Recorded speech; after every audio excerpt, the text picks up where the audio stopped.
Olá a todos! Gostaria de compartilhar com vocês uma história verídica acontecida na minha família. Sou português, mas moro no Brasil há muito tempo. E o que vou lhes contar aconteceu com meu avô lá em Portugal, mais ou menos no ano de 1968. Tudo o que contarei aqui me foi contado por meu pai, que presenciou tudo. Naquela época, a economia não estava favorável. Meu avô era banqueiro e, apesar do ótimo cargo, as coisas estavam difíceis. Minha avó estava ao final da terceira gestação e já tinha meu pai e meu outro tio, com idades entre 5 e 7 anos. Minha avó precisaria de uma ajudante do lar, pois com 3 crianças ficaria mais complicado. Mas não encontravam nenhuma mulher interessada na vaga, pois o salário era muito baixo. Mas, como eu disse, a economia não estava boa. Só mesmo uma imigrante aceitaria o trabalho, pois precisaria de algo para se estabilizar no novo país. Mas naquela época eram poucos imigrantes que lá chegavam, e quando iam, se limitavam à capital. Depois de muito procurar alguém, meu avô chegou em casa com uma moça. Disse que a conheceu no próprio banco. Era brasileira, tinha quase 30 anos. Acabara de chegar a Portugal e estava desesperada à procura de trabalho e moradia. Então meu avô lhe ofereceu a vaga e, já que a casa era pequena, ela poderia ocupar o quarto da despensa. A moça aceitou imediatamente. Conversou muito com minha avó e as duas acertaram todos os detalhes do trabalho e as regras da casa. A moça dizia ter vindo da Bahia, em busca de condições melhores de vida. Havia trabalhado em outra casa de família por um curto período, mas não deu muito certo, no que a dispensaram sem lhe pagar seus direitos. Desde então ela vagava pelas ruas durante o dia e à noite ia para o albergue. Minha avó lhe pediu o contato da família anterior, queria referências. A moça pareceu ficar desconfortável. Logo, meu avô interferiu, dizendo ser bobagem e que não era necessário. Os meses foram passando e a moça trabalhava direitinho. Era sempre muito solícita. Minha avó finalmente pariu o 3º filho. A criança estava muito bem, mas minha avó pegou uma pneumonia severa. Ficou dias internada no hospital e, quando voltou para casa, ainda continuava em rigoroso repouso, de modo que a empregada, que se chamava Valdete, ficou responsável por toda a demanda da casa, como se fosse a senhora do lar. Conforme os dias iam passando, meu pai conta que minha avó ia ficando esquecida no quarto. Meu avô mal deixava ele e o outro irmão entrar no quarto para vê-la. Ela também não teve a chance de amamentar o bebê. Arrumaram uma ama de leite para o recém-nascido. Valdete começou cada vez mais a se comportar como a dona da casa. Meu pai e meu tio, mesmo crianças, já estavam percebendo que algo estava estranho ali. Então, numa manhã, aproveitaram que meu avô havia saído para o trabalho e Valdete havia ido à feira com o bebê e entraram correndo no quarto de minha avó e lhes contaram tudo o que estava acontecendo na casa. O comportamento estranho de meu avô e de Valdete. E minha avó dizia não entender por que continuava a se sentir tão febril e fraca, pois quando teve alta hospitalar estava razoavelmente bem, mas em casa parece que sentia mais doente e indisposta. Pediu que meu pai fosse correndo até a casa de sua melhor amiga e a chamasse.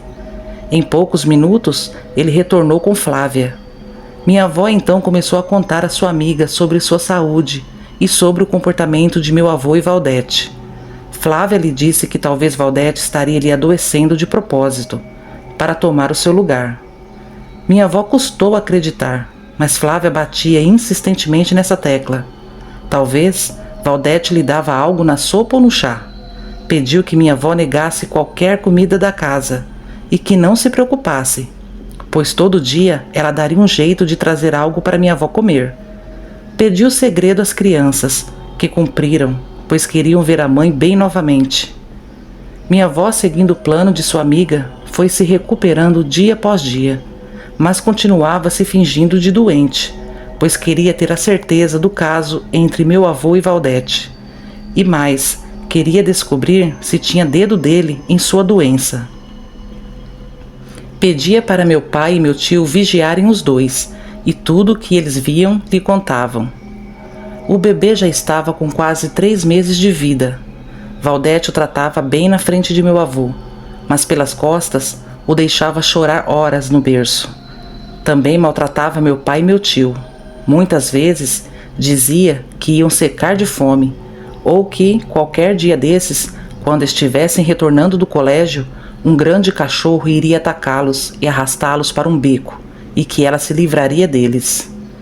Numa madrugada, minha avó arriscou sair do quarto, quando teve a certeza que todos estavam dormindo, exceto meu pai, que a acompanhou até o antigo quarto de Valdete.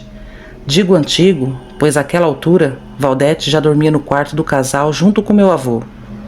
Então entraram de pontinha de pé e começaram a revirar as malas de Valdete.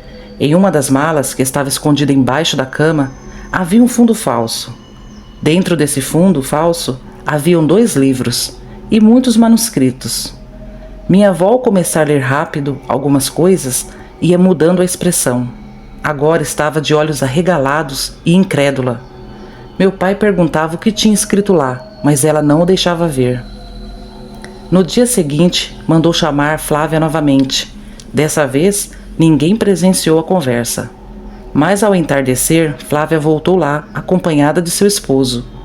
Meu avô os recebeu com surpresa.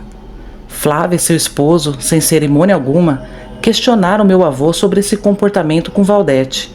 Diziam que iam na polícia denunciar Valdete por tentar contra a vida de minha avó. Meu avô tentava defender Valdete. Dizia que ela jamais seria capaz de uma atrocidade dessa. Mas se surpreendeu quando minha avó apareceu na sala. Minha avó confirmou que depois que parou de tomar as sopas e chás oferecidos por Valdete, teve sua saúde restaurada e que encontrou livros de feitiçaria nos pertences da empregada. Meu avô, ainda incrédulo com tudo aquilo, pediu perdão à minha avó. Disse que mandaria Valdete embora na mesma hora, e assim o fez. Valdete deu um escândalo, gritava que ia procurar seus direitos, que isso não ia ficar assim, que ela ia destruir todos eles. Todos iriam chorar lágrimas de sangue. Minha avó não perdoou a traição de meu avô, mas permaneceram morando na mesma casa, pois queriam e precisavam criar os filhos juntos. Dias se passaram e parecia estar tudo bem, até que Flávia procurou minha avó, relatando que seu esposo havia sumido misteriosamente durante o trabalho de vigia noturno. Ela estava desesperada. Dizia também que desde o sumiço dele não conseguia mais ter paz. Toda madrugada ouvia passos no quintal e barulhos de unhas arranhando as janelas e portas. Minha avó a convidou a morar com eles até descobrirem o paradeiro de seu esposo, e Flávia aceitou. Então meu pai conta que as visitas estranhas começaram em sua casa também. O bebê, que sempre dormiu bem à noite, já não dormia mais. Virava a noite chorando sem parar. Os cachorros da vizinhança latiam como nunca haviam latido antes. Passos no quintal, grunhidos, eram todas as noites. Ninguém tinha mais paz para dormir. Meu avô não tinha coragem de sair lá fora e ver o que era. Então ficavam a madrugada inteira acordados, de sobreaviso, caso aquilo lá fora tentasse entrar dentro de casa. Flávia dizia que era coisa da Valdete, e que foi ela quem havia dado sumiço em seu marido e agora estava atormentando a família. Minha avó concordava, pois não esquecia do que havia lido nos livros de magia de Valdete. Certa vez meu avô precisou ficar até tarde trabalhando no banco. Esperaram por ele até de madrugada e nada dele voltar. No dia seguinte, também não apareceu. Minha avó foi até a delegacia dar queixa de sumiço. Investigaram e fizeram buscas, mas assim como o marido de Flávia, meu avô nunca mais foi visto. Depois do sumiço de meu avô, a fera que visitava a casa nas madrugadas ficou cada vez mais agressiva. Já havia estraçalhado os cachorros do quintal e alguns da vizinhança. Agora, além de arranhar portas e janelas, dava pancadas fortes nas mesmas e rosnava. Meu pai diz lembrar que a tormenta era tanta que não sabiam mais o que fazer, e agora sem um homem para defendê-los. Apenas 2 mulheres e 3 crianças parecia alvo fácil para o ser lá fora. Minha avó já havia ido diversas vezes na polícia dar queixa desse bicho, que não dava paz, mas era desacreditada. Achavam que ela estava louca e diziam ter diligências sérias a resolver. Cansada dessa perseguição toda, que durou praticamente 1 mês e meio, minha avó e Flávia tomaram coragem de confrontar a fera. Certa noite, disseram para meu pai e meu tio se trancarem no quarto junto com o bebê e que só abrissem a porta quando ela mandasse, pois iriam enfrentar aquilo. Minha avó conta que chegou a chamar alguns vizinhos para ajudá-las, mas ninguém quis se envolver e não deram muita conversa. Também achavam que o sumiço do meu avô havia deixado minha avó perturbada e ela estava vendo coisas. Então elas duas se encheram de coragem e, segurando facas, ficaram de prontidão. E exatamente às 3 da madrugada ouviram os cachorros latindo e pisadas fortes. Aquilo vinha galopando e os cachorros correndo atrás latindo sem parar. Elas ouviram quando aquilo pulou o muro, que era muito alto. Ouviam seus passos se aproximando exatamente da janela do quarto das crianças. Então abriram a porta da frente cuidadosamente e foram rodeando a casa silenciosamente. Tremiam e respiravam ofegante, mas precisavam desvendar esse mistério. Então, quando finalmente chegaram aos fundos da casa, deram de cara com um ser estranho e desconhecido. Estava em pé, em 2 pernas, cheirava a janela e rosnava. O medo tomou conta delas. O ser era uma coisa de outro mundo. Era uma mistura de cachorro e ser humano. Grande, forte, de pelagem negra, braços e garras longas, dentes e olhos amarelados. Babava muito e tinha um rosto todo deformado. Minha avó soube então que se tratava de um lobisomem, pois até mesmo lá em Portugal, desde aquela época, já se falava em aparições de um ser amaldiçoado chamado lobisomem. Flávia, que já desconfiava de Valdete, teve a ideia de gritar seu nome. Valdete! O lobisomem olhou rapidamente na direção delas. Minha avó dizia que era um bicho horrível, com expressões demoníacas. Ela se arrepiou toda e voltaram correndo para dentro de casa, trancando rapidamente a porta. Segundos depois, a fera encostou na porta e começou a dar pancadas. Elas começaram a gritar de pavor, e a fera pulou o muro e saiu correndo, e os cachorros foram atrás. No dia seguinte, minha avó foi vasculhar os documentos do meu avô. Eram várias pastas com documentos pessoais e do banco. Estava em busca de algo sobre Valdete. Depois de muito procurar, achou o número de telefone e o nome de uma mulher num pedacinho de papel. Minha avó ligou imediatamente para saber de quem se tratava. Ao desligar o telefone, nos olhou perplexa e começou a contar que era o número da antiga patroa de Valdete. A mulher havia lhe relatado que expulsou Valdete de sua casa, pois a mesma tentou contra sua vida e tentou usurpar seu lugar na casa. Por fim, fez um feitiço contra seu marido, onde o mesmo perdeu o juízo. Se comportava como um animal irracional, comia grama, mato e se lambuzava nas próprias fezes. Seu fim foi no manicômio.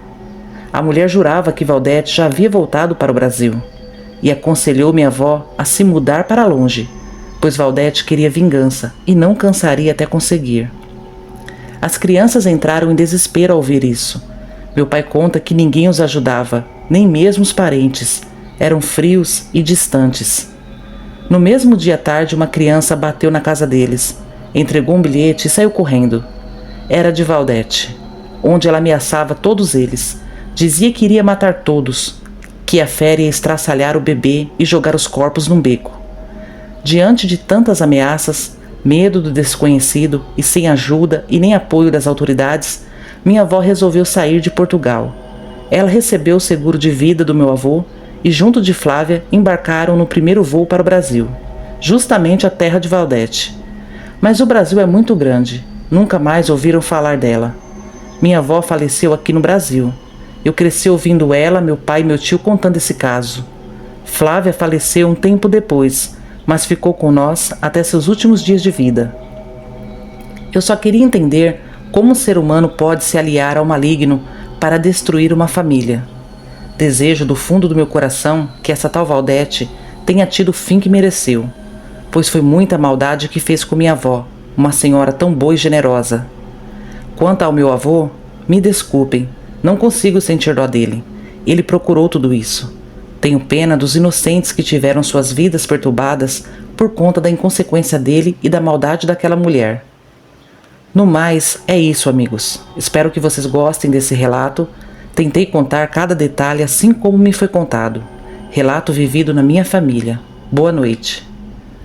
Bom, gente, esse foi o relato de hoje. Espero que vocês tenham gostado. Peço a vocês que se inscrevam no canal, deixem seu like, compartilhem com seus amigos e até a próxima.